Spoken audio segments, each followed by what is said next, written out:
আসসালামু আলাইকুম ভিউয়ার। আজ আমরা হোমিওপ্যাথিক কিছু বিষয় নিয়ে আলোচনা করব। বিশেষ করে আমরা যেটাকে হোমিওপ্যাথির মূল বিষয় বলে থাকি, ম্যাটেরিয়া মেডিকা, যেখানে আমরা আমাদের রোগীদের জন্য আরোগ্যকারী ঔষধ নির্বাচন করার সকল প্রকার তথ্য উপাত্ত পেয়ে থাকি। আজকে আমরা ম্যাটেরিয়া মেডিকার সবচেয়ে বহুল ব্যবহৃত এবং সবচেয়ে আরোগ্যকারী মেডিসিন নাক্সভূমিকে নিয়ে আলোচনা করব। আজকের আলোচনায় আমরা দুজন উপস্থিত আছি। আমি ডাক্তার এস.কে. পাপন এবং নতুন শিক্ষানবিশ ডাক্তার ইমরান হাসান। আমরা দুজন আজকে নাক্স নিয়ে একটু খোলামেলা আলোচনা করব। আমরা আমাদের অভিজ্ঞতা থেকে নাক্সকে তুলে ধরার চেষ্টা করব যে নাক্স ওষুধটা আমরা কখন এবং কীভাবে ব্যবহার করতে পারবো। তো শুরুতেই বলে রাখি যে আসলে আমরা হোমিওপ্যাথিক ওষুধ নির্বাচন করার ক্ষেত্রে কোন বিষয়টাকে সবচেয়ে বেশি গুরুত্ব দিয়ে থাকি। যদি কেউ হোমিওপ্যাথির অর্গানন পড়ে থাকেন, অর্গাননে আমাদের প্রায় 291টি অনুচ্ছেদ আছে। তার মধ্যে আপনার 82 নম্বর অনুচ্ছেদ স্পষ্ট লেখা আছে যে ওষুধ নির্বাচনের ক্ষেত্রে রোগীর ব্যক্তি স্বাতন্ত্র্যীকরণ নির্ণয় করা সবচেয়ে জরুরি। রোগীর ব্যক্তি স্বাতন্ত্র্যীকরণ নির্ণয়, এইটার অনেক ধরনের ব্যাখ্যা আমাদের শিক্ষা ব্যবস্থায় আছে। আমাদের হোমিওপ্যাথি বিভিন্ন ডাক্তারদের বিভিন্ন মতামত দিয়ে থাকে। তো সর্বশেষ লেটেস্ট যে ব্যক্তি স্বাতন্ত্র্যীকরণ নির্ণয়ের ক্ষেত্রে সবচেয়ে বেশি জোরালোভাবে ভূমিকা রাখে সেটা হচ্ছে যে হিউম্যান ক্যারেক্টার। তো এটা আপনার আমাদের অর্গাননেও লেখা আছে যে রোগীর মানসিক বৈশিষ্ট্য নির্ণয় করাটা সবচেয়ে জরুরি। এবং পৃথিবীতে এই যাবৎকাল পর্যন্ত যত স্কলার আসছে সবাই এই জিনিসটাকে গুরুত্ব দিয়ে আসছে যে হিউম্যান ক্যারেক্টার দিয়ে আমাদের ওষুধ নির্বাচন করার সবচেয়ে সহজতম রাস্তা। এর ওপর আমাদের অনেক ক্লাস আছে, অনেক তথ্য উপাত্ত আছে আমাদের এই চ্যানেলে। আপনারা সেই ক্লাসগুলো দেখে আসতে পারেন, সেগুলো শুনে আসতে পারেন যে আসলে আমাদের তথ্যগুলো কতটুকু গ্রহণযোগ্য কিংবা আমরা আপনাদের কতটুকু সঠিক তথ্য দিচ্ছি। তো এই ব্যক্তি স্বাতন্ত্র্যকরণ নির্ণয়ের ক্ষেত্রে আমাদের প্রত্যেকটা ওষুধ এক একটা পিকচার, আমাদের এক একটা পিকচারটা এরকম যে আমাদের প্রত্যেকটা ওষুধ এক একটা মানুষের ক্যারেক্টার রিপ্রেজেন্ট করে। প্রত্যেকটা ওষুধ, সেটা নাক্স হোক, সেটা সালফার হোক, সেটা ব্রায়ানিয়া হোক, সেটা বেলেডোনা হোক, বিষয়টা এরকম যে আমরা মানুষের বিভিন্ন ক্যারেক্টারকে বিশ্লেষণ করে বলে দিতে পারি এই রুগীটা নাক্সের রুগী, এটা বেলেডোনার রুগী, এটা ব্রায়ানিয়ার রুগী, এটা সালফারের রুগী। এই যে মানুষের ক্যারেক্টারকে বিশ্লেষণ করে ওষুধের পিকচারের সাথে যে সিমিলারিটি তৈরি করা এবং সে তৈরি করে যে ওষুধ নির্ণয় করার ক্ষেত্রটা তৈরি করা, সেটাই হচ্ছে আমাদের হোমিওপ্যাথিক হোমিওপ্যাথিক চিকিৎসার বিউটি। আমরা পার্শিয়াল ওষুধ নির্বাচন করতে পারি কয়েকটা সাধারণ লক্ষণের ওপর। একুইট কেসগুলোতে আমরা এত ডিটেলসে যাই না, এত মেন্টাল একটা হিউম্যান ক্যারেক্টারের সাথে এত কম্প্যারিজন করি না। কিন্তু যখন আমরা ক্রনিক কেস ট্রিটমেন্ট করব তখন আমাদের প্রত্যেকেরই উচিত যে হিউম্যান ক্যারেক্টারকে বিশ্লেষণ করেই একটা ওষুধ নির্বাচন করা, যে সে কোন ক্যারেক্টারের পেশেন্ট এবং এই ক্যারেক্টারটা আমাদের হোমিওপ্যাথিক ম্যাটেরিয়া কোন ওষুধের পিকচারের সাথে সিমিলার হয়। সেই সিমিলার মেডিসিনটাই আমরা যখন সঠিক মাত্রায় রোগীকে দিতে পারবো তখন আমরা একটা ম্যাজিক দেখি, যেটার নাম হচ্ছে কিউর। কারণ পৃথিবীতে অনেক ধরনের চিকিৎসা আছে, এলোপ্যাথিক, আয়ুর্বেদিক, ইউনানি। তো এই ধরনের চিকিৎসার ক্ষেত্রে আকুপ্রেশার, আকুপাংচার, ফিজিওথেরাপি, এই সকল চিকিৎসার ক্ষেত্রে দেখা যায় তারা বেশিরভাগ ক্ষেত্রে রোগীকে জাস্ট পেলিয়েশন দেয়। যে আপনার ব্যথা হয়েছে, আমি ব্যথাটা কমায় দিব, হ্যাঁ, ওষুধ খাওয়ায় ব্যথা কমায় দিব, ইঞ্জেকশন দিয়ে ব্যথা কমায় দিব, অপারেশন করে ব্যথা কমায় দিব। কিন্তু দেখা যায় যে একটা কিউরনেস, একটা রুগীর যে স্বাভাবিক যে সুস্বাস্থ্য, সেই সুস্বাস্থ্য সে ফিরে আসতে পারে না।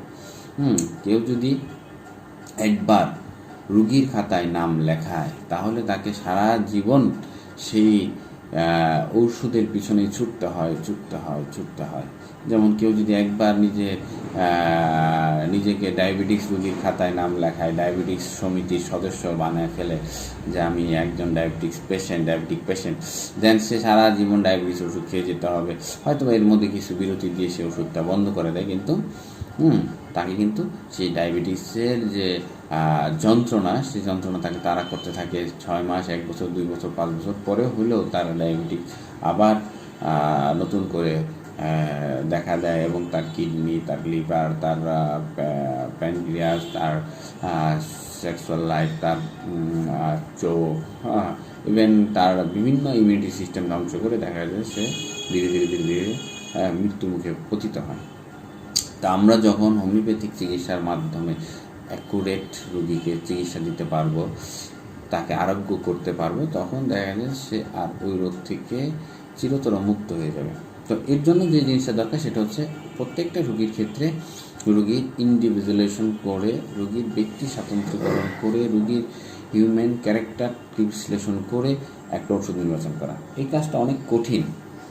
আমাদের ব্যস্ততম প্র্যাকটিস লাইফে রুগীদেরকে আমরা 5, 10, 15 মিনিট সময় দিয়ে যখন চিকিৎসা করার প্রয়াস চালাই, যখন আমাদের ওয়েটিং রুমে বিভিন্ন রুগীর ভিড় থাকে, আমাদের যে প্র্যাকটিসে ব্যস্ততা থাকে, তখন আমাদের এই ধরনের প্র্যাকটিস করা, এই ধরনের ওষুধ নির্বাচন করা সম্ভব না। এই ধরনের ওষুধ নির্বাচন করার জন্য, এই ধরনের হিউম্যান ক্যারেক্টার বিশ্লেষণ করে ওষুধ নির্বাচন করার জন্য একটা রুগীকে লং টাইম সময় দিতে হয়। 1 ঘন্টা, 1.5 ঘন্টা, 2 ঘন্টা সময় দিতে হয়। তার টোটাল ডাটা বেস নিতে হয়, তাদের বায়োডাটা নিতে হয়, তাদের লাইফ হিস্ট্রি নিতে হয়। নিয়ে আমাদের তার হিউম্যান ক্যারেক্টারটাকে বিশ্লেষণ করে যদি আমরা আমাদের সঠিক তথ্য মিলানো সম্ভব হয়, তখনই আমরা অ্যানালাইসিস করে আমরা একটা রাইট মেডিসিনে পৌঁছাইতে পারি। ঠিক।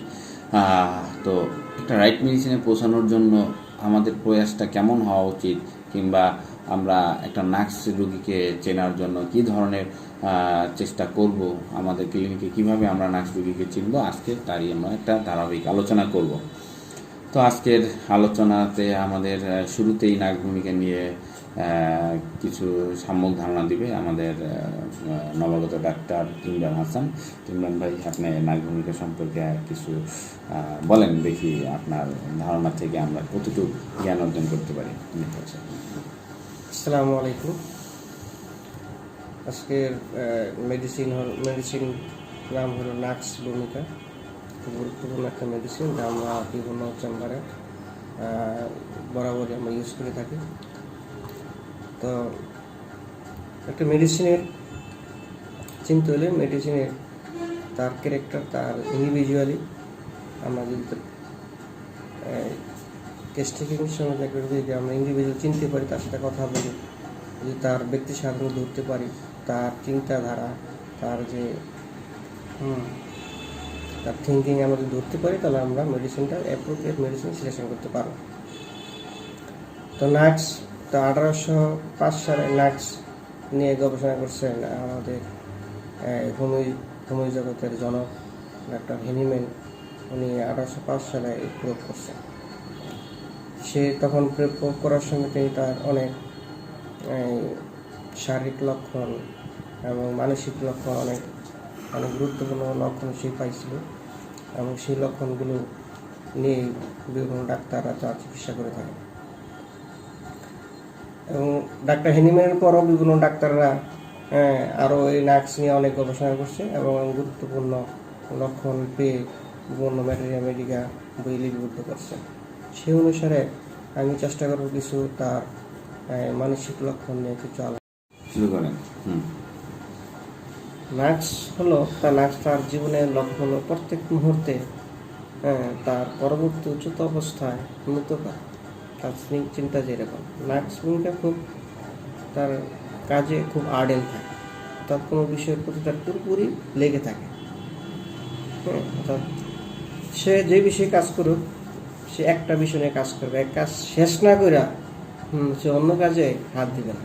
আচ্ছা। নাক্সের এরকম তার চিন্তা ভাবনা। হুম হুম। হ্যাঁ, সে কাজ শেষ করার জন্য প্রয়োজনে সারা রাত কাজ করবে, শেষ করেই স্যার।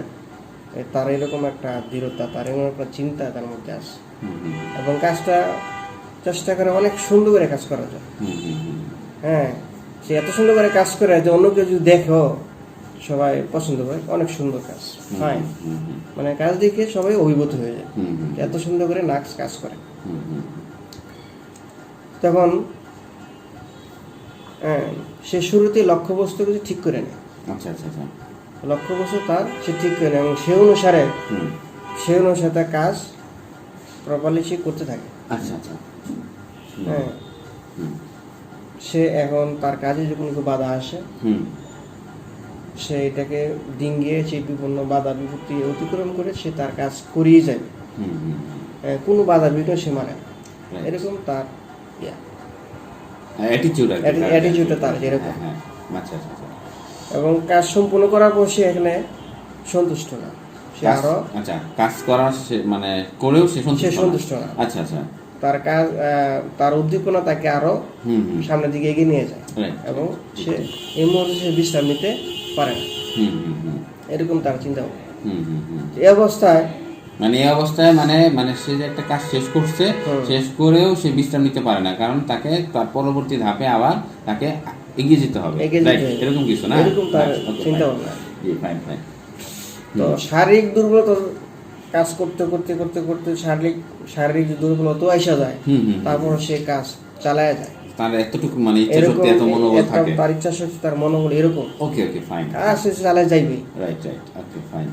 যখন সে কাজে তার সামর্থ্য অনুসারে কাজটা আরো উচ্চ হয়ে গেছে, আচ্ছা আচ্ছা, তার সামর্থ্য, তার শক্তি অনুসারে, তার টার্গেট অনুযায়ী, তার টার্গেটের চেয়েও বেশি, মানে তার শক্তির চেয়েও টার্গেটটা বেশি আর কি। আচ্ছা আচ্ছা আচ্ছা। তখন সে নিজেকে খুব পর ফিল করে, মানে তখনই সে নিজেকে খুব পর ফিল করে, মানে দুর্বল, খুব দুর্বল ফিল আচ্ছা করে, আচ্ছা সমস্যা হচ্ছে। আচ্ছা আচ্ছা আচ্ছা আচ্ছা।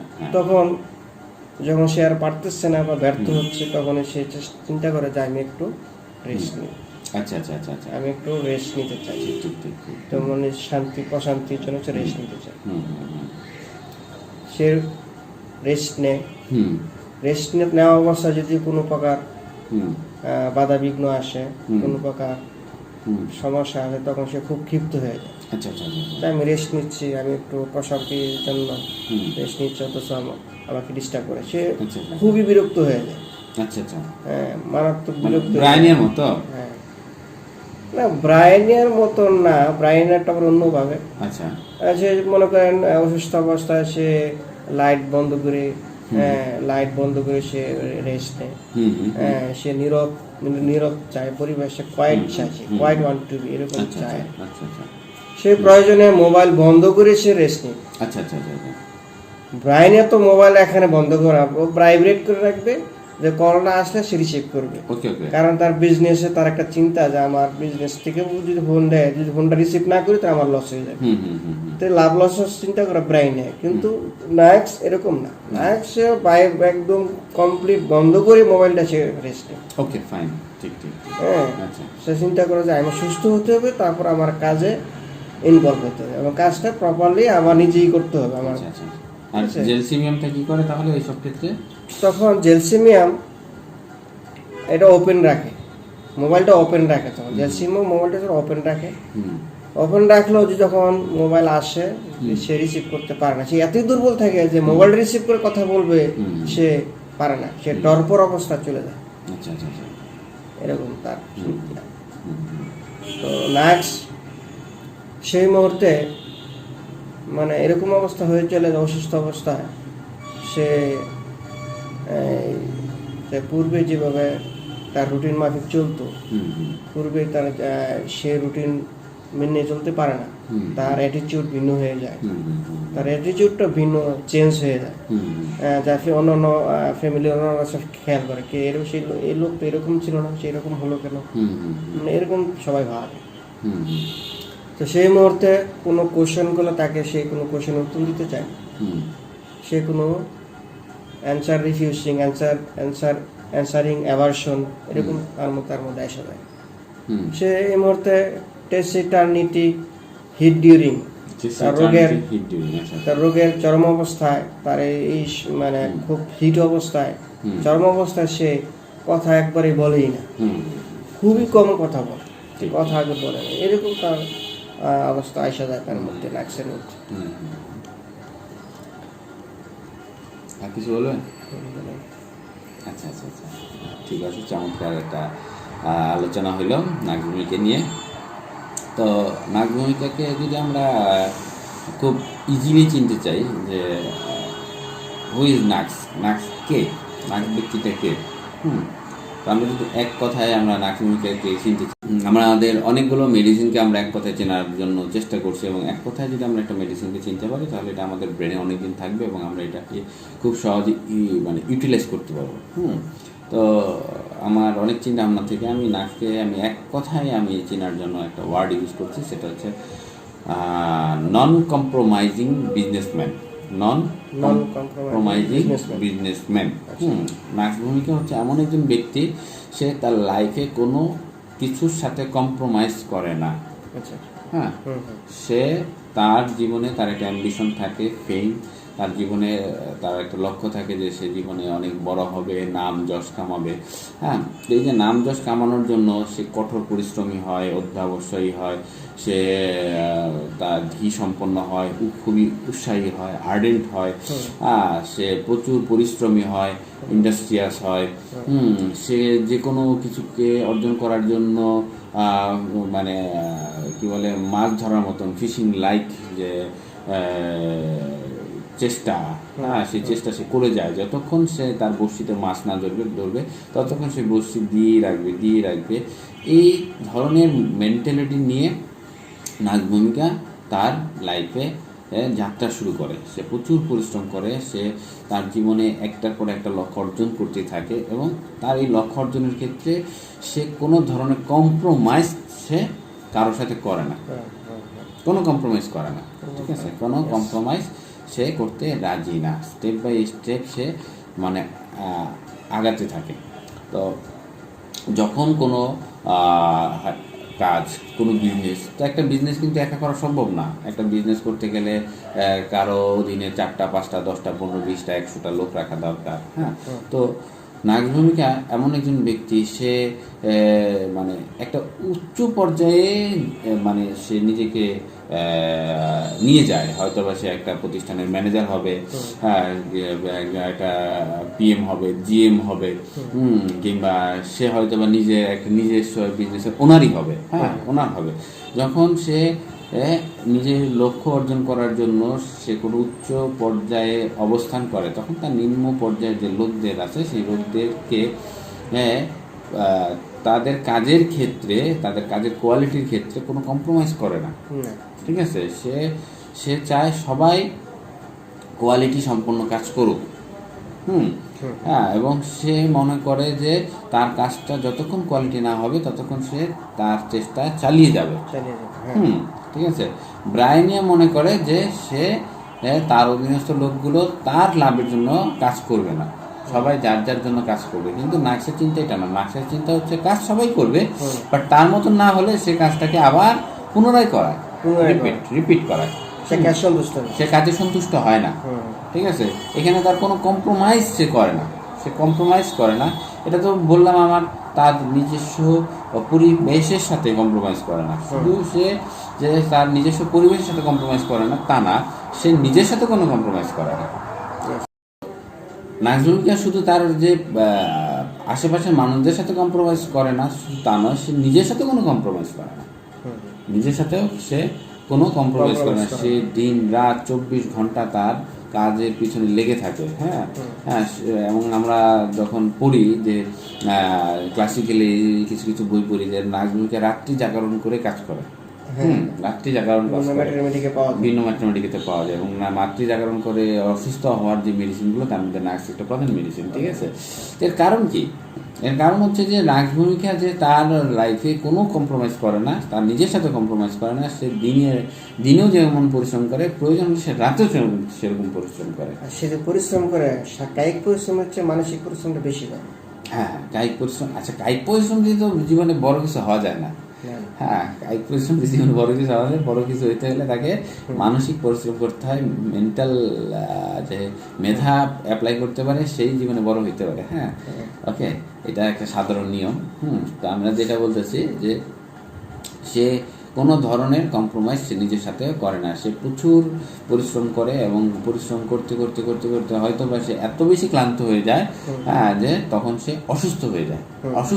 যখন সে অসুস্থ হয়ে যায়, সে অসুস্থতার সাথে কোনো কম্প্রোমাইজ করে না। এটা কিন্তু সবচেয়ে মজার ব্যাপার। অসুস্থতার সাথে সে কোনো কম্প্রোমাইজ করে না। কেন সে অসুস্থ হবে? আমাদের একটা রুব্রিক আছে, ইমপেশেন্ট, কোরাইজার, during. What is impatient, what is কোরাইজার, হোয়াট ইজ ডিউরিং? আমরা এই তিনটা কথাকে আমরা একটু বলি। ইমপেশেন্ট মানে অধৈর্য মানে তার হাতে কোনো ধৈর্য নাই। সে 1 মিনিটের জন্য সে নিজেকে কোনো জায়গায় স্থির রাখতে পারে না। ঠিক আছে, ধরেন আমরা ঈদের সময় ট্রেনের টিকিট কাটি। ট্রেনের টিকিট কাটতে ট্রেনের টিকিট কাটার জন্য আমরা লাইনে দাঁড়াই। দেখা যায় একটা লাইনে 50-60 জন, 100 জন লাইনে মানুষ দাঁড়িয়ে গেছে। তাই আমি দেখা গেছে 100-র পরে আমি দাঁড়াইলাম যে আমি টিকিটটা কাটবো আজকে। হ্যাঁ, 100 জনের পিছনে আমি দাঁড়াইলাম। 100 জনের পিছনে দাঁড়াইতে দেখা গেছে 10 জন মানুষ সামনে থেকে টিকিট নিয়ে বেরিয়ে গেলো। আমি 90 জনের পিছিয়ে পড়লাম। এই 90 জনের থেকে আমার দেখা গেছে বিরক্তি হওয়া শুরু হয়ে যাবে। কেন করে না তাড়াতাড়ি? সে সবসময় আগের জনকে সে তাড়া করবে, ভাই তাড়াতাড়ি করতে বলেন। এই যে তার যে মানে অন্যকে তাড়া দেওয়া, এবং নিজেকে অস্থির প্রক্রিয়ার মধ্যে পরিচালনা করা, এটা হচ্ছে অধৈর্য, ইমপেশেন্ট। হ্যাঁ, এটা হারিনেস না। হারিনেস হচ্ছে যে সে এক নির্দিষ্ট সময়ের মধ্যে কাজটা শেষ করবে, এই জন্য সে একটা দ্রুততা দেখায় যে আমি আধা ঘন্টা সময় নিয়ে আসছি, টিকিট কাটতে আমার আধা ঘন্টা সময় লাগবে, এর মধ্যে আমার শেষ করতে হবে। তখন সে ওই সময়ের মধ্যে কাজটা দ্রুত করার জন্য চেষ্টা করে। এটা হারিনেস। বাট ইমপেশেন্ট হচ্ছে যে সেখানে তার মানে নির্দিষ্ট যে সময়টা, সেই সময়টা খুবই অল্প ছিল এবং সেটা পার হয়ে গেছে। আর ইমপেশেন্ট ব্যক্তিদের যে মানে ধৈর্য ধারণ করার ক্ষমতাটা লিমিটেড থাকে এবং এই লিমিটেডটা খতম হয়ে যাওয়ার পরে তার ভিতরে রেস্টলেসনেস, অস্থিরতা তৈরি হয় এবং সে তখন তাড়া করে। সে সামনের দিকে আগে যাওয়ার জন্য সামনের যত কিছু পায় সব কিছুকে সে তাড়া করে। হ্যাঁ, সেটা হচ্ছে ইমপেশেন্ট। ওকে, আর কোরাইজা হচ্ছে সর্দি। আমাদের পৃথিবীতে যত মানুষ এ পর্যন্ত আসছে, প্রত্যেকেরই কোনো না কোনো সময় সর্দি লাগছে। এটা একটা সিজনাল একটা সমস্যা। আজকে সকালবেলা যদি আমার সর্দি লাগে, দুপুরে হইতে না হইতে আমার সর্দিটা ভালো হয়ে যেতে পারে। ওষুধ না খেলে, ওষুধ তো খাওয়ার প্রয়োজনই নাই বেশিরভাগ ক্ষেত্রে। দেখা যায় আমার সামনে সকালবেলা একটু সর্দি লাগলো, একটা হাঁচি আসলো, রৌদ্রের মধ্যে আমি হাঁটাচলা করলাম, 10টা-12টার মধ্যে দেখা যায় আমার সর্দি ভালো হয়ে গেছে। তো এই সর্দিটা এমনই একটা একুইট কন্ডিশন, এর চেয়ে একুইট কন্ডিশন আর পৃথিবীতে হতেই পারে না। এর চেয়ে একুইট কন্ডিশন আমাদের কোনো রোগী নাই যেটা এর চেয়ে বেশি একুইট কন্ডিশন, যেটাকে আমরা সর্দি বলি। হ্যাঁ, ঠিক আছে। তো এই সামান্য সর্দি, আর ডিউরিং মানে ওই সময়, সর্দির সময়, সামান্য সর্দির সময় তার মধ্যে ইমপেশেন্ট অধৈর্য চলে আসে। দিস ইজ মানে আনকম্প্রোমাইজিং কন্ডিশন অফ নাক ভূমিকা। ঠিক আছে, এটাই হচ্ছে নাক ভূমিকার অধৈর্য। হ্যাঁ, কেন তার সর্দি লাগবে? কারণ এই সামান্য সর্দিও তার কাজকে বাধা দেয়, তার অ্যাম্বিশনকে বাধা দেয়, তার গ্রো আপকে বাধা দেয়।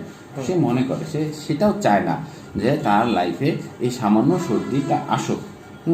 সেন্সিটিভ টিপফুল কমপ্লেন অ্যাবাউট, একটা রুব্রিক আছে, মানে সামান্য সমস্যা, সামান্য কমপ্লেনও তার জন্য খুব সেন্সিটিভ হয়। সেন্সিটিভ মানে কি? যেটা সহ্য করা যায় না,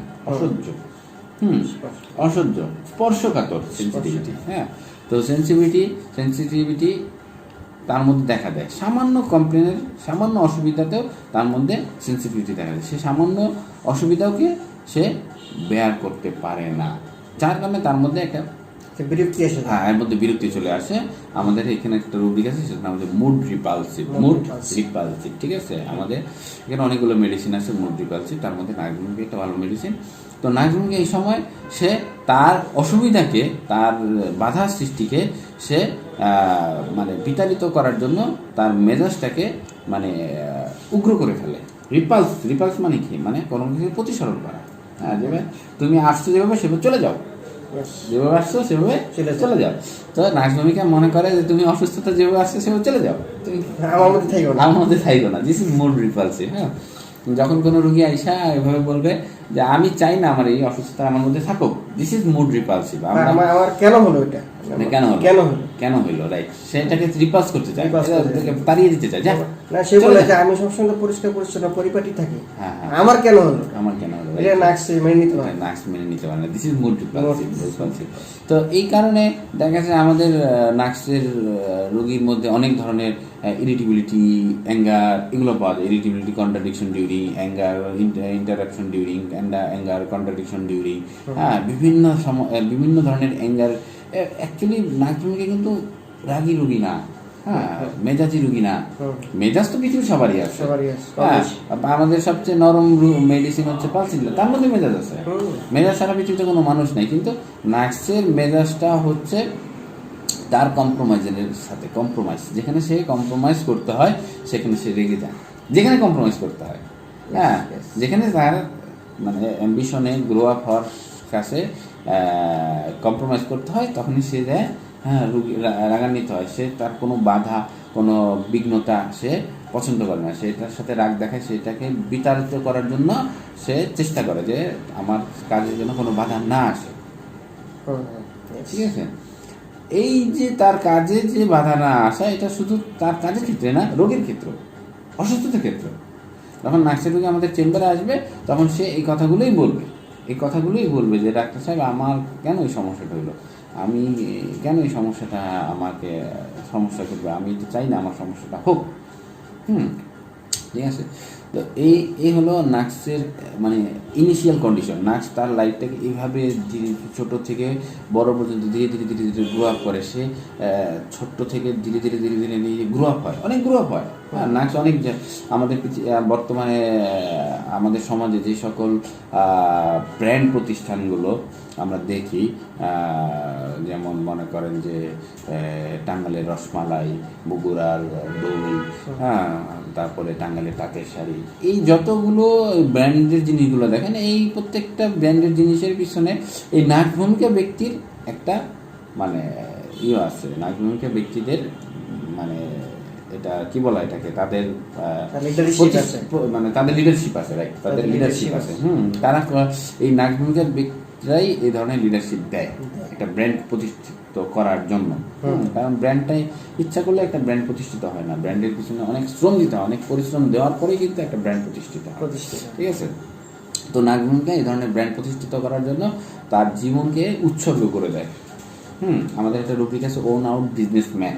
ওন আউট মানে তার ছেঁড়া ন্যাকড়া, মানে একটা কাপড় সে এত বেশি ব্যবহার করছে, এত ধুইছে, এত ধোয়ার পরে এত ব্যবহার করছে, ময়লা হয়েছে, ধুইছে, ব্যবহার করতে তার জামাটা ন্যাকড়া হয়ে গেছে। ন্যাকড়া মানে এটা আর ব্যবহার যোগ্য না, অযোগ্য। হ্যাঁ, তো নার্স ভূমিকা নিজেকে এত বেশি ব্যবহার করে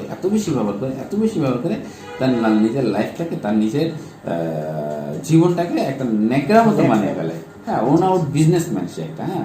হ্যাঁ, বিজনেসম্যান আছে একজন সফল ব্যক্তি, আবার সে ওন আউট মানে সে তাকে এত বেশি ব্যবহার করছে যে তাকে আর নতুন করে ব্যবহার করার কিছু নাই, এত বেশি ব্যবহার করে। হ্যাঁ, তো এইরকম ওন আউট বিজনেসম্যান হচ্ছে আমাদের নার্স ভূমিকা। যে তার জীবনে এত বেশি পরিশ্রম করে যে সে এই পরিশ্রম করতে সে দীর্ঘদিন কোনো রেস্ট নিতে পারে না। সে রেস্ট চায়, রেস্ট ডিজায়ারের মধ্যে আসে। অসুস্থ হলে হয়তো সে সাময়িক কিছু রেস্ট নিয়ে সে আবার এনার্জাইজড হয়ে আবার তার কাজে ফিরে আসে। বাট সে কিন্তু মানে ওই রেস্টটা নেয় না, যেমন আমরা কি বলে, আমরা বাৎসরিক ছুটি কাটাই, হ্যাঁ, ভ্যাকেশন, হ্যাঁ, কিংবা আমরা ঈদের ছুটি কাটাই, দেখা যাচ্ছে সে ঈদের মতো কাজ করে। আমরা দেখা যাচ্ছে ছুটি পাইলে আমরা একটা আত্মীয় বাড়ি ঘুরতে যাই, নার্স ঘুরতে যায় না, নার্স সেই সময় কাজ করে। হ্যাঁ, দীর্ঘদিন সে কাজের মধ্যে থাকতে শরীর এত বেশি ক্লান্ত হয়ে যায়, তখন সে খুব ক্লান্ত, নিজেকে ক্লান্ত মনে করে, ভীষণ পোর ফিরে চলে যায়। ঠিক আছে, তারপরে সে কাজ করতে থাকে, এই কাজ করতে সে দুর্বল হইতে তার ভিতরে একটা আকাঙ্ক্ষা তৈরি হয়। যে আমাকে কিছুটা রেস্ট নেওয়া প্রয়োজন, লঙ্গিং ফর রিপোজ অ্যান্ড ট্রাঙ্কুইলিটি। হ্যাঁ, রিপোজ